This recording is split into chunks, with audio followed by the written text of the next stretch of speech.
Hai semuanya, kenalin nama gue Rafli. Di video ini gue mau cerita pengalaman gue menggapai beberapa puncak yang ada di Gunung Salak. For your information, semua video yang ada di sini diambil di tahun 2021, yang artinya video ini udah 4 tahun lalu. Kenapa gue baru upload? Banyak faktor yang harus gue cari tahu dulu, dan gue juga memikirkan resiko kalau video ini di-upload di tahun 2021, karena video ini berisi tentang beberapa puncak ilegal yang ada di Gunung Salak. Singkat cerita, gue dan yang lainnya berangkat dari rumah sekitar jam 1 siang dan ketemuan di pom bensin Warung Jambu. Gue berhenti di Cicurug buat beli logistik. Di sini gue sama sekali belum tahu kalau ternyata kita bakal menggapai beberapa puncak. Sesampainya di base camp, gue langsung terkesima sama parkirannya, karena nggak ada motor sama sekali, cuma ada motor kita aja. Setelah itu gue dan yang lainnya langsung makan nasi biar kuat di trek. Jujur ini baru pertama kali gue start sesore ini. Kita start jam 5 sore, perjalanan dimulai dari parkiran. Sekitar 15 menit dari parkiran akhirnya nyampe di pos 1. Maksud gue pos penjaga, dimana di sini ada penjaga yang bertugas. Tapi yang buat gue shock adalah kata penjaganya nggak ada tim lagi di atas, alias yang nanjak hari ini cuma tim gue doang.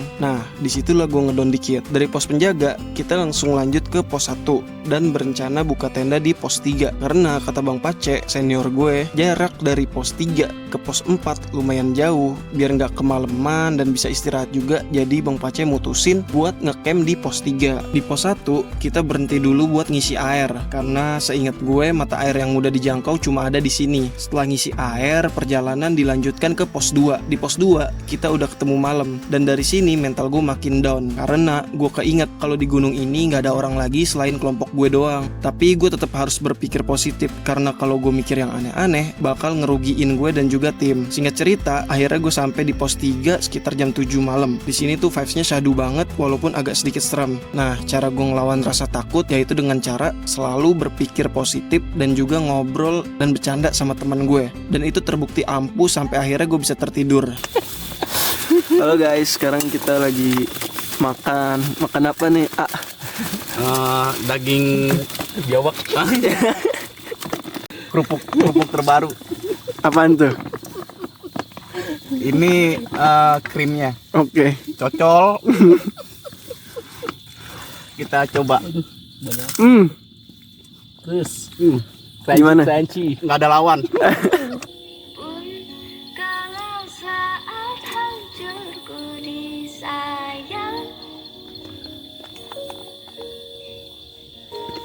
Mantap sadas, keren. Nih chef kita nih, bakwan jagung. Oke guys, sekarang kita udah buka tenda nih di pos 3 dan makan bakwan spesial dari Chef Arif. Untuk harga kira-kira berapa nih kalau dijual? 2000. Ya. Tuh, murah guys, 2000. Segini 2000. Aduh, coba makan guys.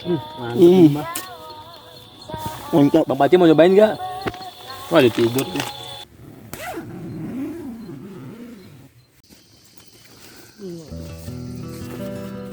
Sekitar jam 6 pagi gue kebangun. Ternyata Bang Pace dan yang lainnya juga udah bangun. Dan yang buat gue kaget dan seneng adalah ada tenda lagi di sebelah kita yang berisikan bapak-bapak berjumlah 3 orang. Setelah sarapan kita mutusin buat ke puncak Salak 1.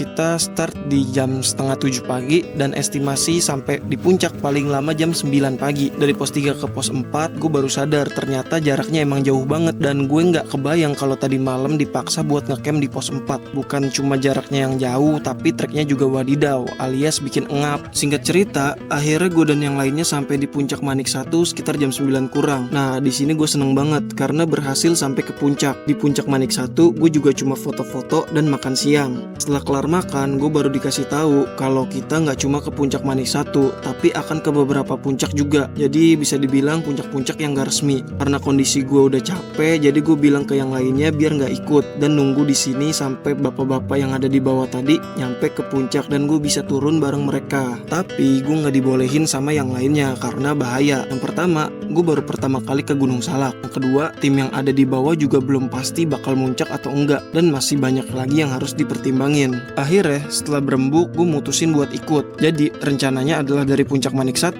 kita ke puncak 3, puncak 4, puncak 5, dan kalau masih ada waktu kita akan ke puncak 8 atau yang biasa disebut dengan Impesa. Perjalanan dari puncak Manik 1 ke puncak 3 cukup membuat gue semangat karena ini perjalanan pertama gue yang dimana treknya di sini tuh udah ketutup, jadi harus buka jalur pakai golok yang dibawa sama Bang Arif. Singkat cerita, gue sampai di puncak 3 yang ditempuh sekitar 40 menit dari puncak Manik 1. Di puncak 3 kita nggak lama-lama, jadi cuma foto dan langsung lanjut ke puncak 4.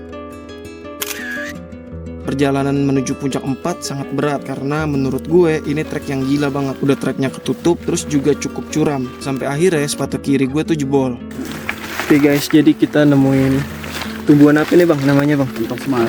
Kantong semar. Tuh.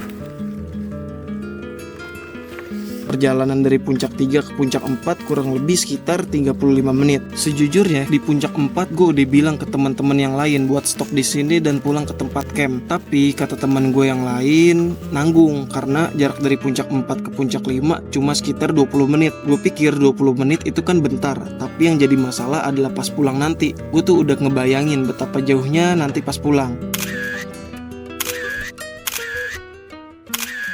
Akhirnya gue mutusin buat lanjut, dan yang terjadi adalah sepatu gue jebol dua-duanya. Sampai akhirnya harus ada penanganan khusus dari Bang Pace biar gue tetap bisa pakai sepatu karena jalur di sini sangat rawan kecelakaan. Selain banyak duri, banyak juga batu-batu yang tajam. Jadi harus tetap safety.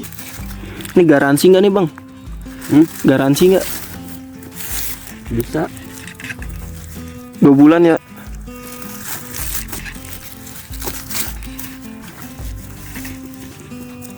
Bawah cek, bawahan.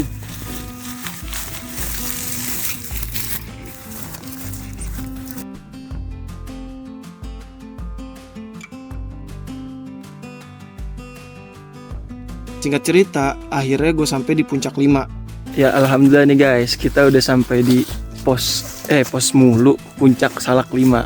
Setelah naik, turun, capek, airnya habis, akhirnya sampai nih di Salak 5. Di sini sama aja kayak di puncak Salak 3, Salak 1 nggak ada apa-apa guys. Ya.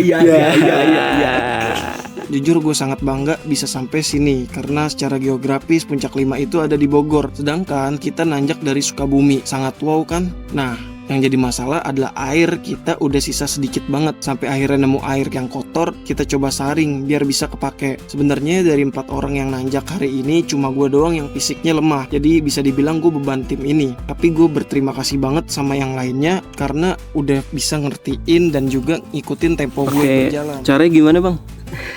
Nyaring air bang? Putar, jilat, celupin. Pakai tisu doang tuh. Tanya minum irit-irit lu, asal basah aja tenggorokan.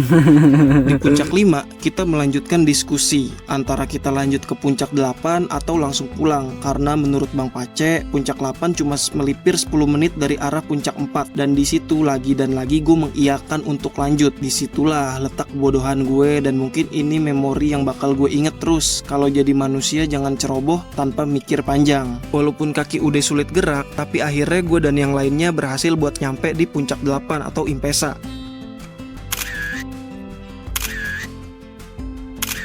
Setelah foto-foto langsung lanjut pulang. Nah, yang terjadi pada saat pulang ke tempat camp, gue bener-bener dehidrasi dan udah nggak ada air sama sekali. Jadi bisa dibilang ini pendakian terbodoh yang pernah gue alamin, karena tetap maksa padahal fisik kagak kuat. Singkat cerita, akhirnya gue sampai di tempat camp atau pos 3 jam setengah 6 sore. Jadi total gue summit dari jam setengah 7 pagi ke jam setengah 6 sore adalah 11 jam. Mungkin kalau diukur jaraknya ini setara kayak half marathon tapi di gunung. Nah itu dia cerita dari gue yang mungkin bisa gue bagiin ke kalian. Thanks udah nonton sampai akhir. Assalamualaikum.